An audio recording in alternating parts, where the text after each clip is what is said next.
한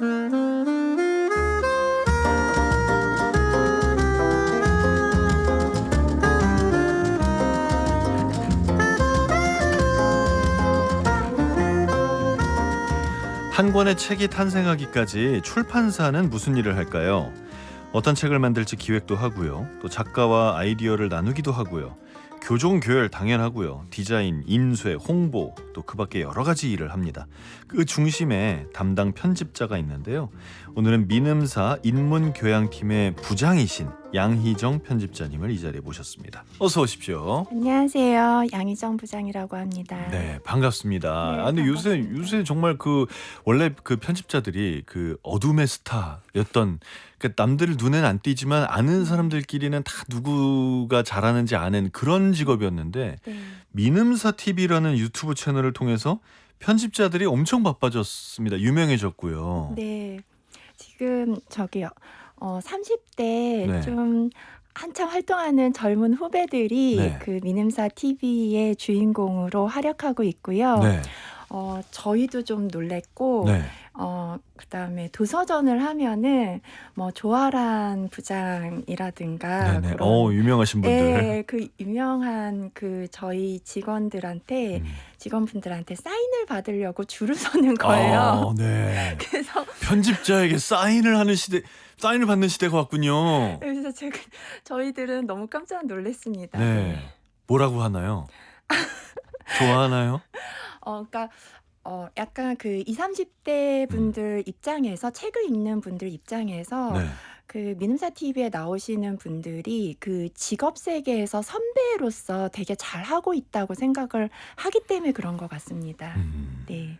이 후배들이 이제 반쯤 연예인이 돼가는 모습인데, 네. 어때요? 이게 좋은 현상입니까? 아니면 아유 저것들 저런 게 아닌데 글을 더 파야지 무슨 짓 하고 있는 거지? 이런 생각이 드십니까? 혹시 경험을 얘기하신 건가요? 제가요? 네.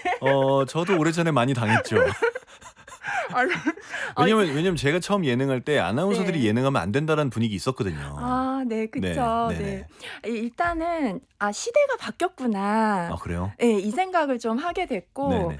이게 다른 출판사가 아닌 되게 이런 새로운 거는 좀 젊은 출판사 쪽에서 할 것 같잖아요. 그러니까요. 근데 민음사는 올해가 60주년이 됐거든요. 그러니까요. 이런 오래된 출판사에서 이런 새로운 게 성공을 했다는 거가 되게 의미가 있는 것 같고, 네. 그러니까 제 생각에는 저희 회사 전통이 있어요. 아, 그 돌아가신 고 박맹호 회장님 때부터 그러셨고, 지금 사장님도 그러시는데, 일단 직원들한테 뭘 이렇게 시작을 하기 전에는 많이 고민을 하지만 일단 시작하면은 간섭을 안 하시고 맡기세요. 음흠. 그래서 이제 그게 어려운데 그쵸. 장자리에서 그렇게 하기 되게 어렵거든요. 네, 그쵸. 음. 그래서 그게 이제 뭐 어떤 프로젝트가 망하면 망할 수도 있지 쿨하게 넘어가시고요. 근데 이제 뭐 이게 성공을 하면은 크게 성공을 하는 거예요. 근데 왜 그럴까 생각을 해봤는데 자율성을 주시기 때문에 그만큼 책임감을 갖고 주인의식을 갖고 한다는 생각을 하게 됐습니다. 네. 상당히 일리 있습니다. 네. 그런데 지금 이제 프로젝트가 망하면 그럴 수도 있지라고 한다고 하셨는데, 망하는 게 아니라 민음사의 명예를 깎아먹을 수도 있잖아요. 네. 네. 그런 경우면은요. 네. 그래도 내비두십니까? 글쎄요. 아직 경험을 못 해봐서 잘 모르겠습니다. 그런 건 없었군요. 근데 진짜 출판사들이 요새 채널 많이 만들고 저한테 이제 MC를 해달라고 요청이 온 출판사들도 있었고 한데, 근데 지금 말씀하신 대로 진짜 민음사는 정말 전통의 명가인 거잖아요. 네. 원래 출판사가 두 글자 땡땡사 나오면 이게 다 옛날 회사들인 거지 않습니까? 맞아요. 네. 뭐 학지사도 있고 뭐 또 생각나는 이름이 너무 많네요. 네. 제가 그렇게 진짜 오래된 회사여서 어떻게 보면 좀 고리타분할 수도 있겠다 생각했는데, 오히려 네. 먼저 치고 나가서 네. 유튜브 세계에 요새 사람들이 하는 말로 일황이 됐습니다. 네, 맞습니다. 뿌듯하겠어요. 예. 어떤 점에서 되게 긍정적으로 생각하냐면요. 전통적으로 출판사에서는 편집부가 꽃이었고 음. 그다음에 이제 마케팅부는 편집부를 약간 좀 보조 서포트하는. 그쵸. 네. 서포트하는 그런 부서였는데 네. 지금은 바뀌었어요. 음. 저희가 막 책을 내고 이것 좀 마케팅부한테 예, 사정합니까? 사정사정 그 내부 경쟁이 심하고요. 예, 아. 그리고 요번에 이제 네, 네, 저희 저자 좀 찍어달라고 해도 네. 안 됩니다. 그리고 어. 그래서 이제 사장님한테 가서 이 저자를 좀 백 좀 써 예, 주세요. 백 좀 써주세요. 네. 이렇게 지금 부탁을 하고 있는 상황입니다. 사장님 백은 통합니까? 통할 때가 있고 안 통할 거의 때가 있습니다. 제가 볼 때 네. 그런 사람들은요 안 네. 통할 수도 네. 있어요. 마음에 안 들면 안 해주거든요. 근데 이제 뭐 조회수가 뭐 지금 구독자 40만인데 구독자 네. 수를 떠나서 음. 최근 1년간만 해도 조회수가 50만이 넘게 나온 영상들이 꽤 있어요. 그러면 네. 이건 진짜 파워가 있는 거거든요. 네. 네. 굉장히 잘하고 있고요. 예, 예. 소신을 갖고 하는 게 중요한 것 같고요. 그러니까 아까 말씀드린 것처럼 선배가 이거를 해달라고 해도 네, 안 해주고. 안 해주던 게 그때는 되게 서운했는데 서운할 수 이게 있죠. 성공이 비결인 것 같아요. 그것도 맞는 말이지만 서운할 수도 있죠. 같이 맨날 얼굴 보고 사는 사람들끼리 이것만 해주면 나 실적 좋아질 것 같은데 왜 안 해줘? 이런 생각 들 수 있죠. 정말 뭐 저는 뭐 100% 이해합니다. 그 민음사 책만 합니까? 채널에서는? 민음사 책을 되도록 안 하려고 노력을 하고 있고요. 아, 그래요? 예, 그래서 다른 책을 이렇게 많이 하고 있고 편집자들이 진짜로 마음이 동해서 하고 있습니다. 네. 지지난주에 제 책이 하나 나왔으니까 민음사에서 낸 것도 아닌데 민음사에다가 얘기하고 있어. 근데 좀 신경 요즘에는 써주세요. 네. 다른 그 유명하신 저자분들이 이제 편집자한테 연락이 와요. 네. 다른 출판사에서 내신 분들이 연락이 와서 이제 다른 출판사 사장님이 민음사 유튜브에 좀 출연하시도록 얘기를 좀 해봐라. 그렇게 해서 연락하셨다고 그런 분들이 많습니다. 그래요? 네. 네, 알겠습니다. 그 편집자는 책으로 말하잖아요. 네. 작가도 책으로 말하죠. 근데 네. 이제 작가가 쓰는 책의 어떤 내용의 범위는 훨씬 좁죠. 개인의 어떤 그런 거니까. 근데 편집자는 여러 작가를 상대하다 보니까 네. 편집자의 책의 범위는 훨씬 더 넓거든요. 작가보다는. 네. 그리고 소위 대표작이라는 게 네. 어떤 사람한테 붙기도 하고요. 네. 우리 부장님은 대표작이 뭔가요? 저희 대표작은 가지고 나왔는데요. 네네. 강신주의 감정 수업입니다. 저는 저걸 인정할 수밖에 없는 게 저 그 책 샀어요. 네, 이거 40만 부 팔려가지고요. 그러니까 예, 40만 부 분들이- 매출이 얼마야 도대체. 저희가 여러분 책값이 2만 원이면 교보문고 알라딘 이런 데 들어가는 가격이 11,000원 정도 되거든요. 네. 그거를 놓고 봐도 40만 부면 40억인가요? 이야, 훌륭하네요. 어떻게 포상 좀 받았습니까? 네, 받았습니다. 아유, 좋습니다. 저는 그 강신주의 감정 수업 저 책이 정말 좋았던 게 그 책이 그 감정이 40개가 나오던가요? 25개가 나오던가요? 48가지가 나옵니다. 48가지였던가요? 네. 근데 그걸 보면서 제가 되게 재밌었던 게 일반적인 저 같은 일반인의 관점에서 볼 때 비슷비슷한 감정들 있잖아요. 네. 그 비슷비슷한 감정을 아예 챕터를 나눠서 설명하신 부분들이 있어요. 네. 이건 이거고 저건 네. 저거고 이게 네. 비슷하지만 다르다 이걸 설명하신 네. 부분들인데 너무 좋았어요. 그러니까 네. 뭔가 내가 생각하는 감정이 무엇인지를 명쾌하게 알게 되는 느낌이었습니다. 네. 처음 원고 받을 때는 어떠셨어요? 이거를 그게 기획하게 된 포인트인데요. 지금 제가 말한 게 네. 제가 되게 잘 봤군요. 네, 맞습니다. 네, 네. 이게 많은 분들한테 공감을 받는 이유인데요. 처음에 강신주 선생님의 이제 책을 만들고 싶어서 강신주 선생님의 강의를 쭉 듣기 시작을 했어요. 네, 근데 네. 강의를 끝나면 꼭 강신주 선생님한테 강의 시간에 이렇게 손들고 상담을 하는 질문도 있지만 강의 끝나고 나서 상담을 하려고 예약과 줄이 맞아요. 설쳐 있는 맞아요, 거예요. 맞아요. 네. 그래서 그때는 제가 이게 무슨 얘기를 하나 이렇게 들어보면은 주로 이렇게 뭐 가장 많은 게 연애를 하고 있는데 헤어져야 되는지 말아야 되는지 네. 그러면 그때 이제 강신주 선생님이 저는 이제 끝까지 못 들었지만 대담하게 그거는 사랑이 아니라 연민인데 네가 착각하고 있다. 이런 식으로 사랑과 연민을 구분해 주시는군요. 예. 네. 이런 식으로 이렇게 상담을 잘 해주시는 거예요. 네네. 제가 거기서 좀 힌트를 얻어서 그러면은 나 자신도 내가 이 감정이 뭔지 모르고 헷갈릴 때가 많았었거든요. 근데 많은 분들이 그러고 있구나. 지금 이게 되게 중요하겠다 싶어서 선생님한테 감정을 그렇게 구분해서 알려주는 책을 쓰자고 말을 했어요. 그랬더니 네. 그렇게 기획이 갔군요. 네. 거꾸로. 네네. 네. 그랬더니 강신주 선생님이 안 그래도 스피노자가 감정을 48가지로 구분을 해놨다.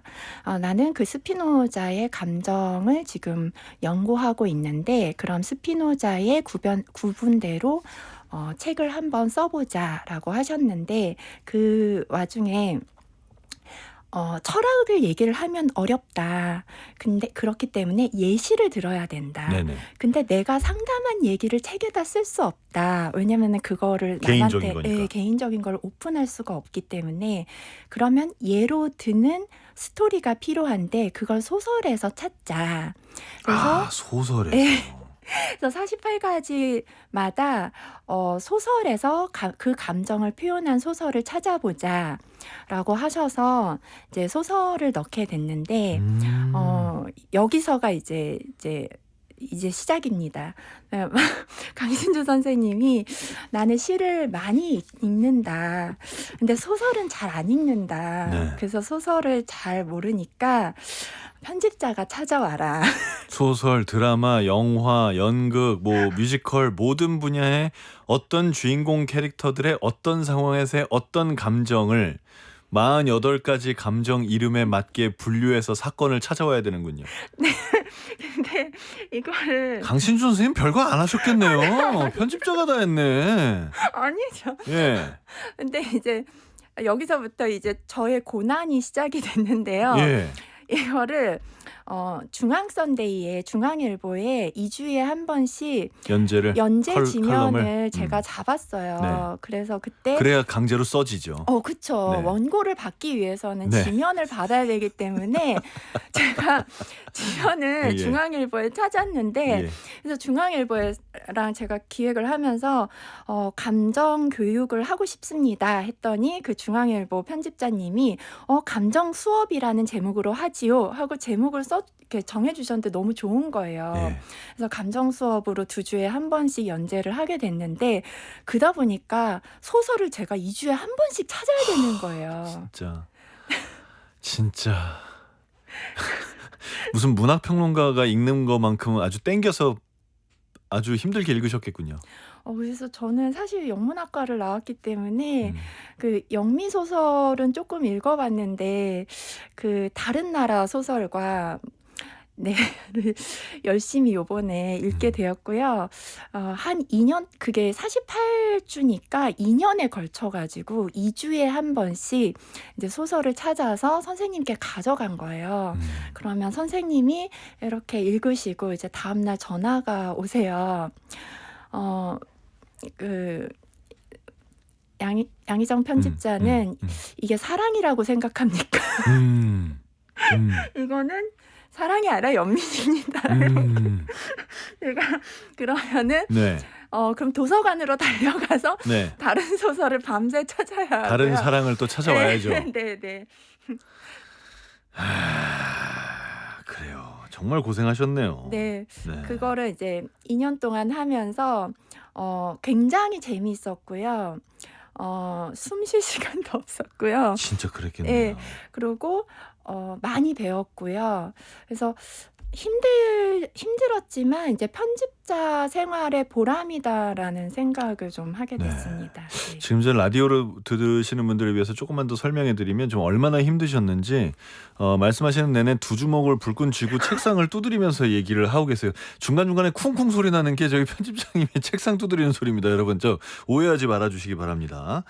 아 근데 이제 이 강신주의 이거 제가 본 게 한 4-5년 전이었던 것 같은데 맞나요? 강신주의 감정 네네. 수업이요? 더 오래됐나요? 예. 이거는 2015년에 나왔습니다. 그럼 제가 좀 늦게 본 거군요. 예. 예. 몇 년 지나고 봤나 봅니다. 예. 코로나 직전에 봤던 것 같아요. 음. 그러면 근데 이 책이 또 다음 작품에 연결되는 중요한 고리 역할을 했다면서요. 아 네네. 어 네. 박신양 네. 작가님이 네. 어느 애기야 날 가자. 네. 네.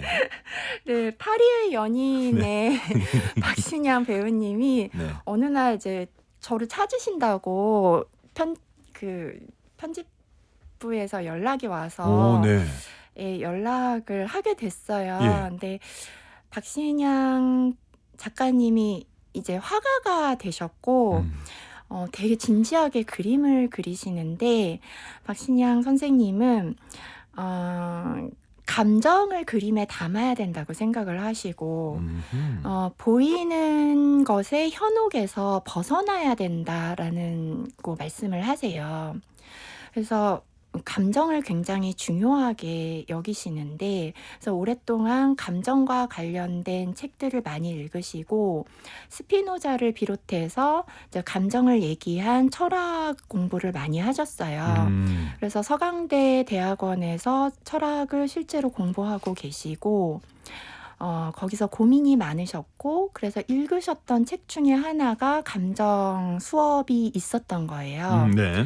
근데 감정 수업의 그 에필로그에 강신주 선생님이 소설을 편집자가 찾아주고 그다음에 그 모든 감정에 맞는 약간 책을 읽을 때 모든 감각을 좀 동원하고자 해서 그 각각의 감정에 맞는 그림을 하나씩 넣었거든요. 근데 그거를 편집자가 찾아줬다고 에필로그에 써주셨는데 박신양 선생님이 그 에필로그를 읽으시고 감정 수업의 편집자를 찾으신 거예요. 아. 그래서 어떤 이 책 하나가 이 고생한 책 하나가 어떤 편지가 된 거죠. 그런 식으로. 네. 근데 진짜 책 하나의 작업을 2년 3년씩 하는 게 쉬운 일은 아닌데 네. 그렇게 해서 40만 부가 팔리면 보람은 있죠.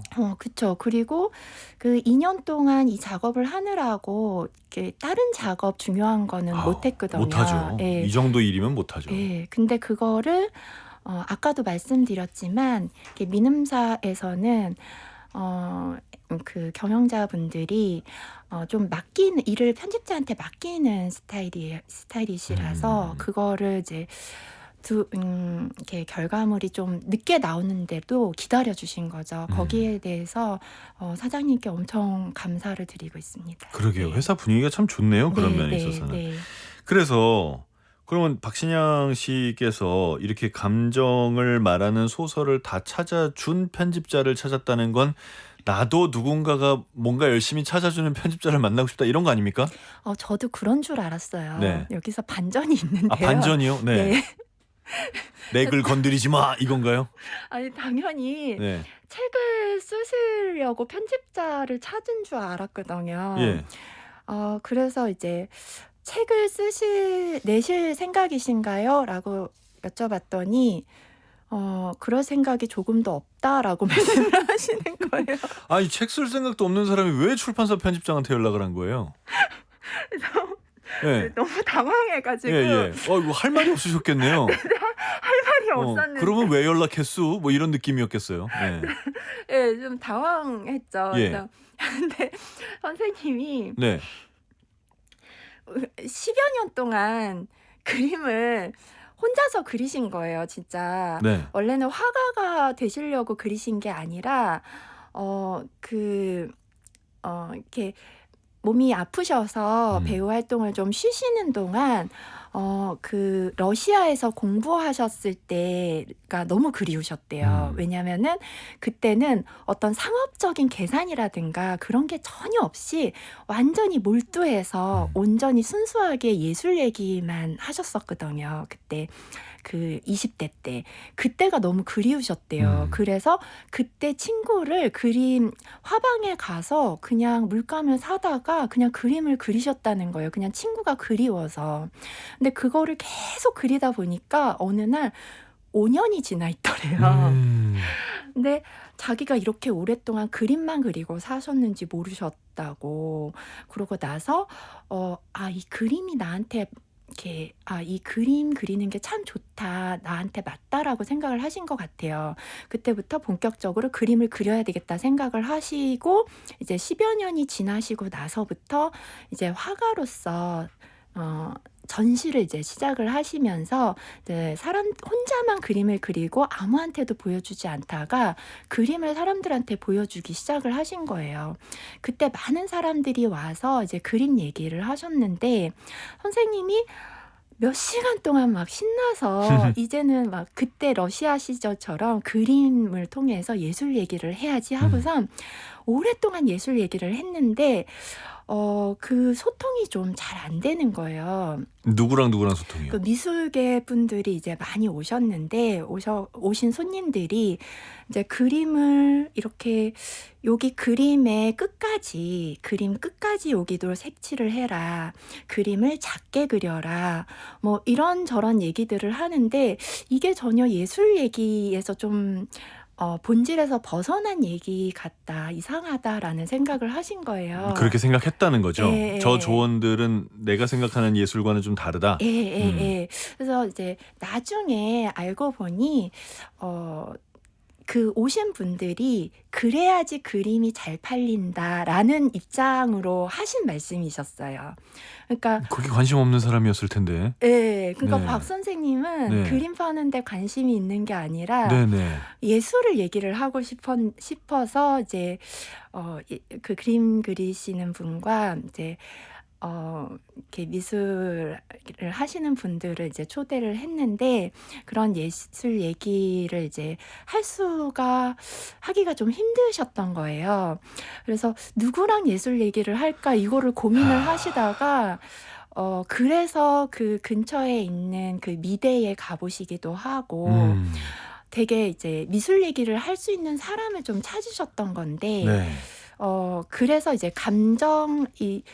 제가 여기다 이제 감정과 관련된 거를 이제 강신주 선생님과 많이 얘기를 했을 테니까, 근데 그럴 거라고 이제 생각을 하고, 그 다음에 그림을 제가 이게 찾았으니까 그림에도 관심이 있구나라고 생각을 하고, 이제 그림 얘기를 좀 해보고 싶어서 저한테 연락을 하셨던 거예요. 답답한 마음을 얘기하고 싶었던 네, 거군요. 네, 같이 네.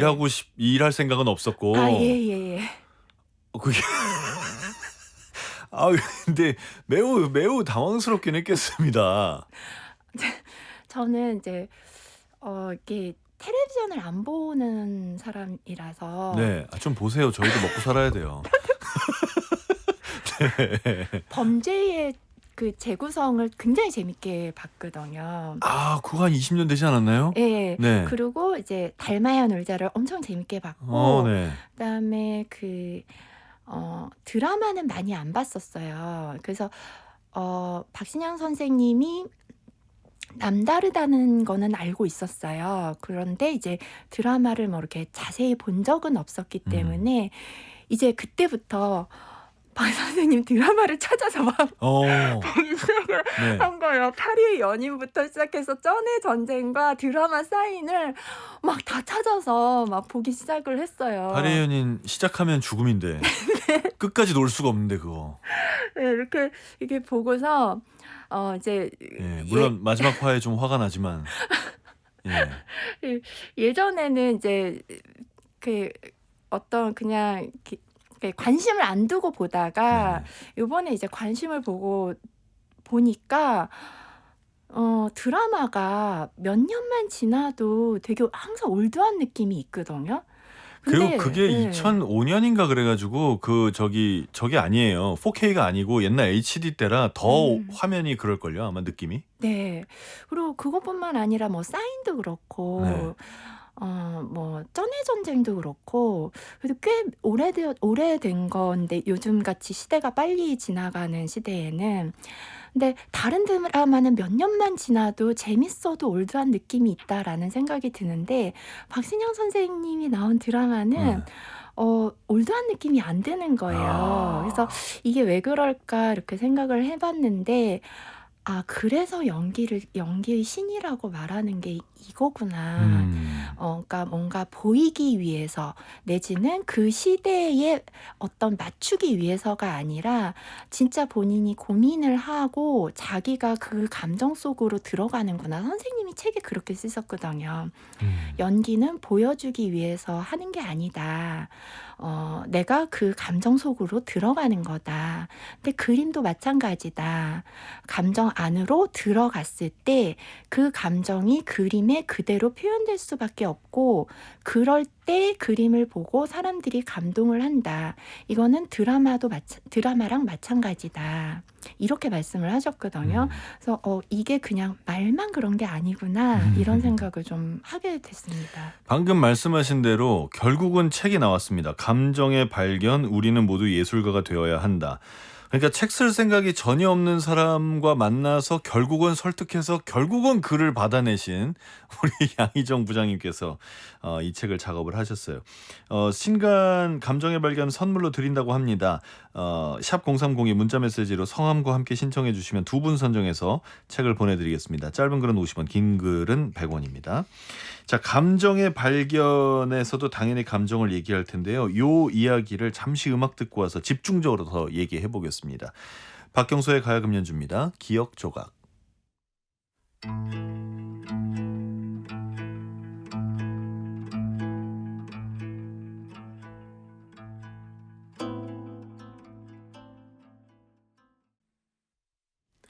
박경소의 가야금 연주였습니다. 기억 조각 함께 들으셨습니다. 국악사랑님께서 양희정 편집자님 잘 웃으시니 듣는 저도 웃게 되고 좋네요 라고 남겨주셨습니다. 자, 오늘은 민음사의 인문교양팀을 이끌고 있는 양희정 편집자, 양희정 부장님과 함께하고 있고요. 또 지금 유튜브에서 한석준의 문화시대 검색하시면 보이는 라디오로도 함께할 수 있습니다. 요럴 때 좀 민음사 TV에서 좀 링크 좀 걸어주시면 참 고마울 텐데. 보라고 좀. 아 자, 양희정 편집자님께서 만든 책 배우이자 화가이신 박신양님의 신간 감정의 발견. 이제는 배우이자 화가이자 작가네요. 이 책을 선물로 드리고 있습니다. 샵 0302 문자 메시지로 성함과 함께 신청해 주시면 두 분 선정해서 책 보내드립니다. 짧은 글은 50원, 긴 글과 사진 전송은 100원입니다. 이 감정 얘기를 안 할 수가 없어요. 왜냐하면 그 감정을 그림에 투여하던 분이고 네. 결국 그런 감정 얘기를 책에 썼으니까요. 네. 그리고 이제 이 책을 내기 위해서도 정말 어마어마한 대화를 하셨을 거 아닙니까? 네. 박신양 씨에게 감정이 뭔가요? 박 선생님한테 감정은 존재 제가 이렇게 말씀을 드려도 옆에서 모르겠는데 본 거로 네. 얘기하시는 거니까 네. 저는 부장님의 의견이 더 중요합니다. 네. 감정에 진실할 때 자기 본인의 진정한 모습을 찾는다라고 생각이 들었고요. 어 그 박 선생님이 가장 강조하는 게 아까도 말씀드렸지만 그림의 진실함이 담겨야지 음.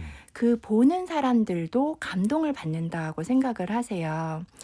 2023년에 박신양 선생님이 평택에서 처음으로 개인전을 여셨는데 몇 년도예요? 2023년에요. 네. 그때 많은 분들이 오셨어요. 한 화가의 개인전에 유료였는데 관객이 3만 명이 나왔어요. 진짜 전시 일단 역사에 막 기록을 남기셨죠. 일단 그분의 네임밸류가 있으시니까요. 네. 근데 박신양 선생님을 보러 오신 분들도 많지만 그림이 너무 좋다고 그래요? 소문이 나서요. 예, 음. 큐레이터님이랑 그다음에 미술 기자님들이 처음에는 나 연예인화가 음. 그 인터뷰 안 한다라고 처음에는 하시다가 그림 보고 깜짝 놀라셔가지고 많이 찾아오셨어요. 그래서 그림이 정말 좋고요. 그다음에 작품이 200호인 것도 많아요. 어우, 대형이네요. 네, 그건 사람 크기만 하거든요. 그럼 이게 규모가 주는 그 압도감도 있죠. 있고, 근데 그것도 좋아야 압도감이 있습니다. 맞아요, 안 좋으면 맞아요. 압도감 없어요. 네. 맞아요. 네. 예. 그림을 작게 그리는 것보다 크게 그리는 게 훨씬 어렵거든요, 화가들이. 이것도 어렵고 저것도 어렵고 다 어렵죠. 네. 어쨌건 그걸 그려서 그걸로 감동을 줘야 되잖아요. 이게 얼마나 네. 힘든 일이에요. 근데 그 첫 번째 전시에서 많은 분들이 그림 앞에서 이렇게 멀뚱하게 서서 우시는 거예요. 그게 되게 신기하죠. 박 선생님이 그림을 되게 힘들게 아프실 때 되게 힘들게 그리셨거든요. 그러니까 오랫동안 그 갑상선이랑 허리 수술 그 후유증 때문에 하루에 서 계시는 시간이 몇 시간 안 되셨어요. 근데 그 서 계시는 시간 동안 정말 목숨을 걸고 그림만 그리신 거예요. 네. 그게 10여 년 걸리셨던 건데 그 그림을 굉장히 힘들게 그리셨는데 그 보는 사람들은 그걸 알 리가 없거든요. 근데 그림 앞에서 울고 감동을 받는 거예요. 그래서 이렇게 사람들한테 여쭤봤어요. 이게 왜 감동을 받으시는지. 근데 그림을 보면은 화가가 정말 이유는 모르겠지만 내가 그림에 대해서 알지는 못하지만 이 그림을 보니까 정말 온 집중을 다해서 그렸다는 거는 느낄 수가 있겠다, 그림에서. 근데 이 그림을 보면서 이 화가는 이렇게 자기 감정을 들여다보고 다 이렇게 쏟았는데 나는 그동안 사회생활을 하면서 돈을 벌어야 된다는 이유로, 회사에서 버텨야 된다는 이유로, 가족을 부양해야 된다는 이유로 내 감정을 눌러왔구나. 나 자신을 살펴보지 못했구나. 나를 잃어버리고 살았구나. 이거를 깨달아서 눈물이 난다는 거예요. 근데 이런 얘기들을 많은 분들이 해주셨어요. 예. 그래서 박 선생님이 이게 진짜 예술의 역할이다라고 생각을 하시는 거예요. 근데 이 예술의 역할을 다하기 위해서는 창작자가 진심으로 그려야 된다는 거죠. 예를 들어서 배우가 유명해지기 위해서 연기를 하면 안 되는 것처럼 그러면 다 보인다는 거죠. 그러면 몇 년이 지났을 때 그 연극은 올드해 보이는 거죠. 근데 명화라는 게 100년이 지나고 200년이 지나도 멋있는 거잖아요. 마찬가지로 연기도 마찬가지라는 거죠. 그리고 그림도 진심을 다하면은 그게 사람들한테 닿을 수밖에 없고 그런 그림만 오래 지났을 때 남는데 그러기 위해서는 내가 이 그림을 그려서 유명해져야지 내지는 이 그림으로 돈을 벌어야지 이런 예술 외의 비본질적인 것에서 완전히 자유로워야지 진짜 좋은 그림이 나온다라고 생각을 하시는 거예요.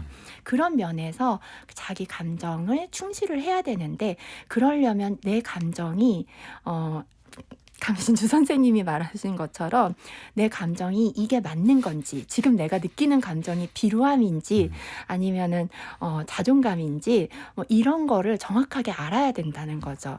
그리고 이 감정을 제대로 알기 위해서는 그리고 나 자신에 대해서 알아야지 감정을 알잖아요. 그러기 위해서는 감각이 확대돼야 되고 감각이 열려야 된다고 생각을 하세요. 그래서 어떻게 하면 전시가 사람들의 감각을 열게 하는 전시가 될까를 많이 고민을 하신 거예요. 그 고민을 그래서 그림에 감정을 담아야 된다. 왜 감정을 담아야 되는가 이유를 설명을 하시고 그게 감각과 연결이 되고 그래서 내가 왜 이런 형태로 전시를 하게 되었는지에 대한 고민이 다 담겨 있습니다. 책에. 책에도 담겨 있고 또 그런 마음으로 하고 있는 전시회가 지금 세종문화회관에서 진행 중이지 않습니까? 네. 근데 이름이 전시쇼예요. 네. 전시쇼 제4의 벽. 네. 이건 이름부터 일단 뭐 지금 현재 하고 있죠? 네. 3월 8일부터 시작하고 5월 10일까지 하는데요. 세종문화회관이 재개관한 이후로 이렇게 장기간 생존 국내 작가한테 전관을 내준 거는 처음이에요. 진짜 이렇게 미술 전시 국내 한국 전시사에서 역사적인 사건이라고 할 수가 있습니다. 그 얼마 전에 샌디에고 미술관전 했었잖아요. 그 네. 자리에서 하고 있는 예, 거죠? 예, 맞습니다. 야, 그걸 다 채우려면 작품 수가 어마어마하다는 예, 얘기네요. 박 선생님 작품은 200점이고요. 그리고 그림이 어이구야. 작지가 않고 보통 100호예요. 그래서 100호에서 200호가 많기 때문에 지금 그 전시관이 좁습니다. 그래서 그림이 너무 아쉬워요. 왜냐면은 다닥다닥 붙어가지고 너무 아쉬워요. 조금 떨어져 예. 있어야 좋은데. 예, 근데 요거 약간 요번 전시는 근데 좀 컨셉이 약간 즐겁게 감각을 많이 좀 자극을 받는 형식으로 하려고 좀 일부러 이렇게 박신양 선생님이 구성한 게 있는데요. 일반 전시장 같지 않고요. 우리가 일반 전시를 가면은 하얀 가벽을 이렇게 중간중간 세우잖아요. 그렇죠. 네. 근데 그 가벽을 다 없애고 유로폼에다가 박신양 선생님이 잭슨 폴록처럼 실제로 그 페인트 칠을 다 직접 하셔가지고 되게 멋있게 무슨 막 이상한 나라 막 들어간 것처럼 현실 세계에서 상상의 세계로 옮겨진 것처럼 그 무대 감독이 되셔가지고 완전히 새롭게 꾸미셨어요. 그리고 거기에 피에로가 돌아다녀요. 예? 광대가 돌아다니고 그러고 이제 벽에 그런 그림들로 가득 차 있고 그래서 선생님은 이렇게 일반 전시장 같지 않고 누구나 편하게 쉽게 들어가서 즐길 수 있기를 원하셨습니다. 나중에 전시 끝나고 철거할 때 네. 그 벽 좀 뜯어가도 됩니까? 이거 벌써 다들 맡아놨나요? 이거 박신양 선생님이 고민하고 있습니다. 이거. 그래요? 예. 한번 그러니까. 오셔서 한번 얘기하시면 그러니까. 1+1로 주실 수도 아, 있습니다. 그래요? 가야겠습니다. 선점을 하시면. 네. 그러면 200점이나 되는 그림을 보면서 그런 게 있을 것 같아요. 이 화가 본인은 내 그림을 보러 오는 사람들이 그림을 보고 이랬으면 좋겠다 하는 거. 네. 뭐라고 하시나요? 네. 감각의 확대.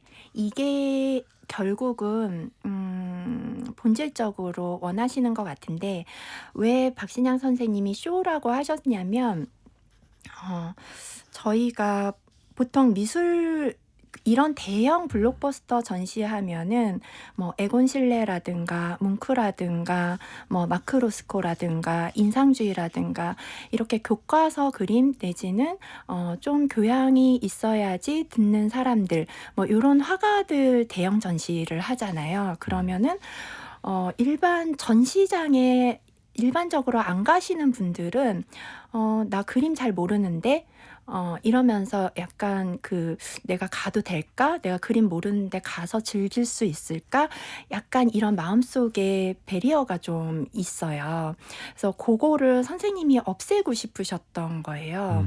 그래서 전시 쇼라고 하면 고민을 많이 하셨는데 네네. 제4의 벽이라는 게 굉장히 어려운 개념이거든요.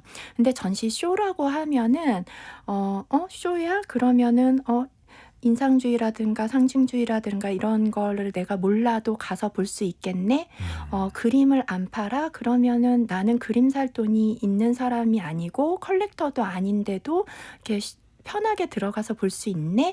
이런 식으로 이제 마음에 부담을 없애고 누구나 들어와서 어떤 이런 세계를 경험을 하기를 원하셨던 거예요. 참 이름부터 그런 의도가 좀 들어갔군요. 네. 네. 제4의 벽에 대해서 조금 설명을 하면 박신양 선생님의 첫 번째 책이 제4의 벽이고 지금 감정의 발견은 세 번째 책이에요. 네네. 책을 안 쓰시겠다는 분이 매년 책을 내고 계시는데요. 네. 제4의 벽은 박 선생님이 오랫동안 고민한 개념인데 고대부터 있던 개념이고 이 개념은 18세기 연극 이론에서 나온 개념인데요.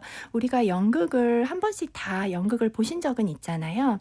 여기서 제가 관람석에 있으면은 그 관람석에 우리는 현실이고 무대 위에서 배우들이 연극을 하면 그 무대는 상상의 공간이잖아요. 근데 배우 입장에서 등 뒤랑 양 옆쪽에 벽이 있어요. 근데 배우 입장에서 관객을 바라볼 때는 벽이 없잖아요. 근데 벽이 없는데 배우들은 마치 벽이 있는 것처럼, 관객이 없는 것처럼 연기를 하잖아요. 그 벽이 보이지 않지만 있는 벽이죠. 이 벽을 보이지 않지만 있는 벽을 제4의 벽이라고 하는 거예요. 이해가 그래서요. 되시죠? 예, 예. 아니 근데 그게 왜 중요한 거죠? 왜 중요하냐면은 여기는 완전 상상의 무대 위는 상상의 공간, 관람석은 현실의 공간. 근데 관람객이 가만히 그냥 이 연극만 보면은 연극을 연출한 분의 의도가 일방적으로 가게 되는 거예요. 네. 주입되게 되는 거예요. 근데 박신양 선생님은 이 제4의 벽을 관람객 입장에서 당기고 밀고 넘나들어야지 관람객 입장에서 주체성이 생기고 창의력이 생긴다고 생각을 하시는 거예요. 이게 20세기에 와서 연극 개념이 요거를 이 제4의 벽을 깨는 시도들이 있었어요. 예를 들면은 배우가 갑자기 연극을 하다가 갑자기 관람석에 누군가를 딱 쳐다보면서 그렇게 생각하지 않습니까? 이렇게 관람객한테 물어보면 관람객이 깜짝 놀라죠. 그죠. 이게 제4의 벽을 깬 거예요. 이런 시도들이 조금씩 있어 왔고 현대에서 이제 많이 이제 좀 그런 것들을 시도를 하는데 박신양 선생님은 그림 전시에서도 이거를 시도를 하시고 새로운 연극적인 전시라는 이름으로 이거를 새롭게 융합적인 형태로 시도를 하시는 거죠. 그래서 예를 들어서 전시를 갔을 때 그림을 보면은 관람객이 아까 말씀드렸던 것처럼 그림을 보면은 이 그림을 보면서 관람객이 상상을 할 거 아니에요? 그럼 그림은 상상의 세계예요. 저 화가가 슬퍼서 그렸을까? 이러면서 상상을 하죠. 네. 근데 그러면 나는 보는 사람 입장에서는 관람객인 거죠. 그럼 제4의 벽이 그림과 나 사이에 있는 거예요. 근데 박 선생님은 요번 전시에는 그 피에로가 돌아다니거든요. 네네네. 이 광대가 왜 돌아다니냐면은 박신양 선생님이 40여 년 동안 본인이 캐릭터로 광대로 살아왔다고 생각을 하세요. 왜냐면은 나의 본연의 모습이 아니라 캐릭터의 모습으로 살아왔는데 사람들이 나를 본인의 원래의 모습이 누군지 모르고 그 캐릭터로 대한다는 거죠. 그런 것들에 대한 고민이 많으셨던 거예요. 그거의 상징으로서 광대가 돌아다니고 있고요. 그 광대는 그림의 정령들, 박신양 선생님의 그 작업실의 정령들이에요, 실제로. 근데 그 작업실의 정령들이 뒤에서 돌아다니면은 관람객 입장에서는 그림을 보다가 딱 이렇게 돌아서서 피에로를 보면서 연극을 하네. 이 연극은 이 그림에서 나오는 박신양 선생님의 예술 철학을 표현한 것일까? 이렇게 또 상상을 하게 되잖아요.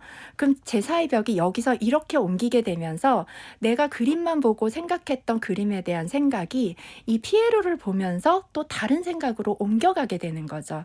생각이 멈추지 않게 되는 거예요. 그거는요. 예. 보는 사람이 그냥 보고 생각하면 될 것 같아요. 네. 자세한 얘기를 듣기보다는 네네. 보는 사람들이 뭐 생각 있게. 근데 지금 이게 여러분 오늘 저희가 박신양 씨를 모신 게 아니고 양희정 부장님 모셨는데 거의 박신양 씨를 모신 것처럼 저희 의견을 대변하고 계셔가지고 이거는 여러분들께서 전시회를 가서 한번 직접 느껴보시기 바랍니다. 맞습니다. 전 이제 편집장 얘기도 하고 싶었는데 지금 시간이 다 지나버려가지고요. 네. 너무 아깝고요. 혹시 앞으로 정말 마지막이에요? 더 해보고 싶은 책 기획 있으십니까?